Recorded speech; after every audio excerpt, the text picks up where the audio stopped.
உலக கடல் தினத்தையொட்டி ஆழ்கடலில் இருந்து 500 கிலோ பிளாஸ்டிக் கழிவுகளை அகற்றி நீச்சல் வீரர்கள் சாதனை படைத்துள்ளனர்.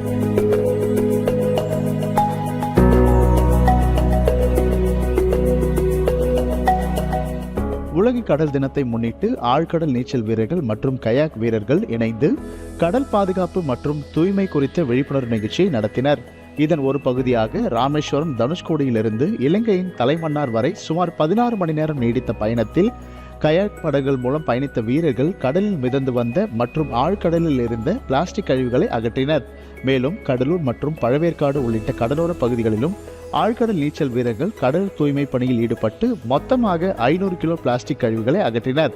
இந்த கடல் தூய்மை மற்றும் விழிப்புணர்வு நடவடிக்கை உலக சாதனை பட்டியலில் இடம்பெற்றுள்ளதாக ஆழ்கடல் நீச்சல் பயிற்சியாளர் அரவிந்த் தருண்ஸ்ரீ தெரிவித்துள்ளார். இந்த நிகழ்ச்சியில் பங்கேற்று ஆழ்கடல் நீச்சல் வீராங்கனை தாரகை ஆராதனா கடல் மாசுபாட்டை தடுப்பதற்காக பொதுமக்கள் பிளாஸ்டிக் பயன்பாட்டை குறைத்து கடலை பாதுகாக்க முன்வர வேண்டும் என வலியுறுத்தினார்.